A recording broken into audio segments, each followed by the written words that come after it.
When I worked in a homeless shelter, I would do night shifts. So imagine here's me in the middle of the night. I'm talking 1 a.m., 2 a.m., 3 a.m., 4 a.m. in this, essentially this house where these homeless guys would get put in from the council, and that I would be sat in like the locked basement underneath with, like, you know, the gated doors and everything. And the idea was you just kind of like sit there for your shift, the 8 hours. Sometimes I'd do a 16-hour shift. I'm not even joking. I've done 16-hour shifts through the night. And you just kind of sit there, you kill time, you fall asleep a little bit, you wake up, and when the homeless guys want to get through the main door, they just press the little buzzer, you open up the phone thing, and they're just supposed to like tell you their name. After a little while, like, you know, you begin to recognize, oh yeah, this guy's got a limp, he went out. They go out at 4 a.m. And this is a side note, but you know, it's a very interesting story about these homeless guys who used to stay in this shelter that I used to work in.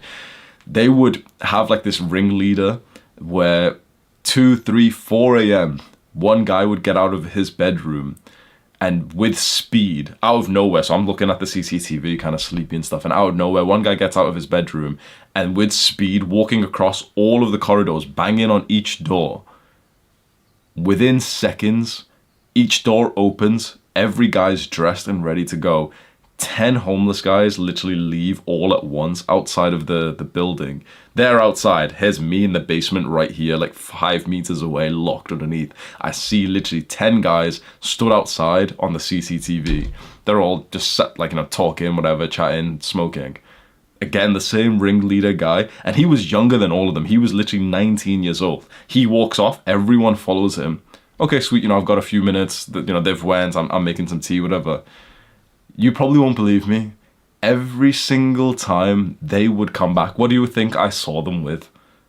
These 10 homeless guys go out at 4 a.m. Do you think they came back empty-handed? Why do you think they went out at that time? They would genuinely, they left just like them, like, you know, not visually carrying anything. They would genuinely, every single night, come back with like 3 bikes, holding like big computer monitors. One's holding a laptop like this, just like playing with it and shit. Literally like whatever the fuck they're holding, maybe like a games console or something. I'm not even taking the piss. They'd walk in like ants that are carrying, like, you know, the recent food that they've caught. Just like boom, boom, boom. There was even such a problem that even my manager started to say, like, we can't let them bring more bikes in because it was just covering like the hall.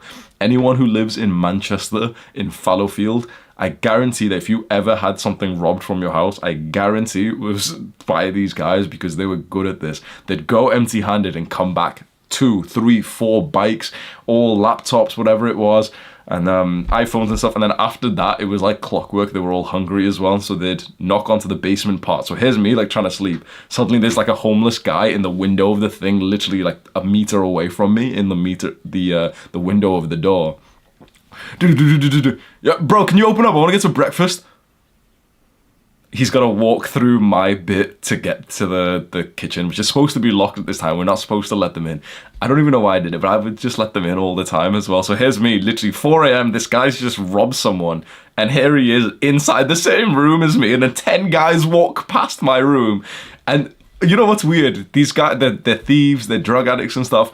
They were super respectful. They'd walk in like, oh yeah, thank you for your work and everything. Oh yeah, like, oh, you're watching this thing. Oh, well, what are you working on today? Like, I'd be there with my laptop, which is the point of this video. So that was a quick side tangent in case you were interested. I've worked some weird fucking jobs.